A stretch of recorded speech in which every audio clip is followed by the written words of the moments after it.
Hello, my name is Petra Green. I'm a fashion industry professional with 20 years experience in design, product development and sourcing. And today I will be speaking about how to give you a few ideas how to build a sustainable fashion brand in this day and age. First, I would like to start by saying that fashion by definition is not sustainable because it is fueled by the desire for something new on trend, the latest fashion, before the need to replace a worn out item arises. But if we started buying clothes purely based on need, then we would not have such a developed industry. So the transitioning to a more conscious consumerist society that has found that sustainable balance between need and desire has to be gradual and considerate for the survival of the industry and the preservation and more so the creation of new green jobs. So sustainability definitely is not a trend. It is the new imperative. It's how we're going to be conducting business in the future. In 2015, the General Assembly of United Nations, all member states adopted the Agenda for Sustainable Development with 17 Sustainable Development Goals at its core. And these goals are to be achieved by 2030. This is 10 years from now. The European Green Deal stems from this. And if you're not familiar neither with the Sustainable Development Goals or the European Green Deal, I would strongly suggest you read up on it because it's going to color our future. So the European Green Deal is basically a political commitment for the European continent to become carbon neutral by 2050. And just last month, the Parliament gave the green light for the EU climate law to be negotiated, which basically means that any business, fashion or otherwise, operating in European Union will have to adhere to the climate law. A few words about my work. In my 20 years experience, I have worked within corporate retail environment. I have launched 1 or 2 textile product brands myself. And the last 6 years, I've been working with small independent brands and fashion startups that come from different backgrounds with different goals, but facing similar challenges. And I started Sans Concept upon returning to my native Slovenia from UK, primarily as a platform dedicated to mentoring and promotion of local Slovene independent designers, and also the international brands that I work with, who, however, manufacture in Slovenia. These are some of the brands that I have been involved in developing, early stage developing of their brands, and some of them I've got, I have ongoing working relationship with. They are all sustainable brands in terms of their approach towards sourcing and manufacturing. They are catering for the premium markets, obviously, so they do not mass produce. Most of them, they have found small production units in their countries of origin. And as I said, some of them I still work with, and mainly on the manufacturing side, I have secured low volume and on-demand production through my manufacturing partners here in Slovenia. These are mainly small family-run workshops, very passionate people that take great pride in their work and actually enjoy working with young designers. So, as I mentioned, there are many commonalities, regardless of the background of the businesses that emerging businesses I work with. There are many commonalities in the challenges they face, starting up especially with limited funds. If I were to pick one of these challenges, above all else, in a way it encompasses everything else, would be the knowledge gap. Everything else can be accomplished easier and faster than acquiring the knowledge. And it really doesn't make much difference if somebody comes from a design background or not, because the opportunities for budding fashion entrepreneurs to learn firsthand about the textiles and the manufacturing process just aren't available, because so much of Europe's fashion production has been moved overseas, and this is especially so in the Western, more developed parts of Europe. But when it comes to understanding what sustainability in fashion truly means, beyond choosing organic versus regular cotton, it really demands a thorough knowledge, not just what it takes to make a garment, but also what impact will it have on the environment during production, after consumption, and everything in between. How you package it, how you sell it, how do you handle returns, what aftercare you offer, and so forth. And at the same time, making sure that everybody involved in the process is treated ethically and paid adequately before you can start paying yourself, really, and deriving profit from your enterprise.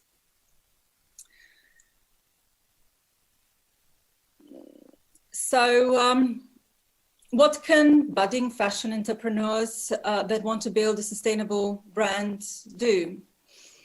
Well, first, obviously, get yourself educated. And a lot of information is already online. Small independent brands, in aid of transparency and in aid of justifying the higher price point, are very forthcoming in sharing information about their processes and even who they work with. But I would say for any such individual who is thinking about embarking on a fashion enterprise, I would say concentrate on your immediate area. Look for industry professionals such as myself, or workshops, open access workshop studios, for instance. These are great industry knowledge centers. Find out what manufacturers and craftspeople even you have in your region, and offer to work for them in exchange for training, because this is really where it's all at. This brings me to the second point of short supply chains. A lot of designers develop an idea, and that has been my experience, an idea, a design, even a marketing strategy before they even approach a manufacturer, only to find out the technology to make that product maybe only exist in China, for instance, or the MOQs are prohibitively high. So I always advocate developing a concept based around the resources at your disposal, manufacturing-wise, but also in terms of raw materials, which are accessible in accessible quantities and affordable cost. I call this design from resource, not to be mistaken with design resource. And if you, if you can contribute solving an industrial or post-consumer waste problem, by utilizing discarded materials, then you have the foundation of a sustainable and a circular business model. A short supply chain also allows the startup to better oversee development and production of their production process, and also to build close working relationship based on mutual trust and respect and understanding. And these relationships can evolve into strategic partnerships that can lead to collaborative projects, co-marketing, co-branding, or a joint venture, which can really help establish a brand without the cost, the huge cost of doing it on your own. As a designer, as a fashion designer, accessories designer, you could also completely skip the sourcing and production process altogether and just sell your design digitally as a digital product. Globally, you can do that globally, to be made locally. So you can sell, obviously, direct to consumer as a make it yourself kit, and we've seen the DIY make your own dress market has been growing steadily. So as a business model, it's definitely is one. It's a niche that it's expanding.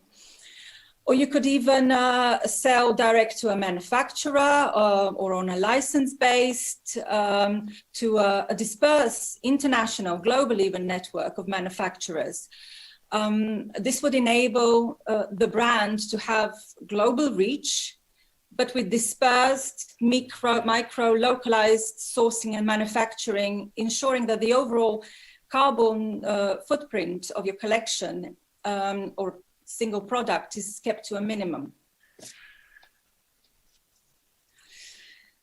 So I'm going to quickly introduce some of the case studies that I've been involved in. I could list a few others, but these are the ones that I was involved in developing. So Fruit Fibres, this is a Slovene initiative. This is an example of designing or development from resource. The creators are first and foremost committed to develop a biodegradable material out of discarded fruits. Its end use, what the ultimate functionality of the material is going to be, hasn't been defined yet, because it's an ongoing development. But if you're looking for, as I mentioned before, strategic partnerships, a startup like this for maybe a accessories designer would be a good link up. Swimwear, this is a swimwear brand, local Slovene swimwear brand, which produces within 500-kilometer radius, and with minimum amount of components. They use no hardware in their swimwear. Literally, it's just the main material, main fabric, and elastics. This is an example of a short, streamlined supply chain, which would be even shorter if, in terms of kilometers, if the Aquafill yarn that is used in the manufacturing of the material didn't have to travel 500 kilometers to a mill in Italy to be knitted into fabric and then dyed. Because Aquafill yarn is manufactured, or rather regenerated, out of discarded nylon fishing nets here in Slovenia, in the capital, not 4 kilometers from where I'm sitting. And the company Aquafill is also one of the pioneers in manufacturing products without using virgin resources. The process itself is completely closed loop, where even the energy generated through production is used then to heat a massive wellness center next door nearly. They also actively promote through their channels small brands that utilize the ECONYL yarn. So it's an example of a strategic partnership and co-marketing. Excuse the photo. I couldn't get a better one, but I'll explain. It's very relevant. Artiana, this again, it's an example of design from a resource and the revival of traditional cottage industries in rural or agricultural areas, should I say. The hat you see is the first product out of locally harvested straw in over 50 years. Because most of hat making straw comes from China, and due to the pandemic, the supply chain was severely disrupted, meaning that a lot of designers makers like Artiana was really struggling to source quality material to work with. The cost also increased, making a good case to try and establish a local source for raw material. And the lady in the hat is not Artiana, it's actually Linka Puch. She is a, should I say, maverick social entrepreneur here in Slovenia that donated 1 acre of her own land and organized the harvesting and processing of the straw for the hats to be made. This project, I should say, it's part of Dobro s Dobrim, or Good for Good, a local Slovene initiative that grew around businesses and, should I say, socially responsible individuals which are committed to effect systemic changes towards a more environmentally responsible and inclusive society with concrete actions such as this project, and all in line, obviously, with the 17 Sustainable Development Goals. Last example is from Sans Concept. It's a little retail manufacturing experiment we did in partnership with the Ljubljana Fashion Week. The Gorilla T-shirt printing space, we were inviting passers-by to view the printing process of T-shirts, to experience, get involved, bring their own garments to be upcycled in such a way, or they had the option of buying a blank ethical T-shirt and have it printed with the original artwork. This kind of collaborations, this kind of retail marketing activities, they're nothing new, but I think they should become something that, especially when we are off digital and in brick and mortar shops, bringing the experience of the design and the development and manufacturing where possible to the ultimate public, to the public ultimately will result in a raised awareness and a higher value perception of the product that you're buying. People who understand what effort is put into making something will be much more forthcoming to pay more for it. So what I believe it ultimately boils down to, it may sound corny, but old wisdoms. This is something that I myself remind myself and live by, in terms of what attitudes to assume and where to look for opportunities in overcoming personal and professional challenges, especially in these times. Challenges, while simultaneously we need to be promoting care for the environment and the welfare for all. So this is my contribution today, and look forward. Thank you for listening. Thank you for the invite, and I look forward to the questions later on in the panel. Bye.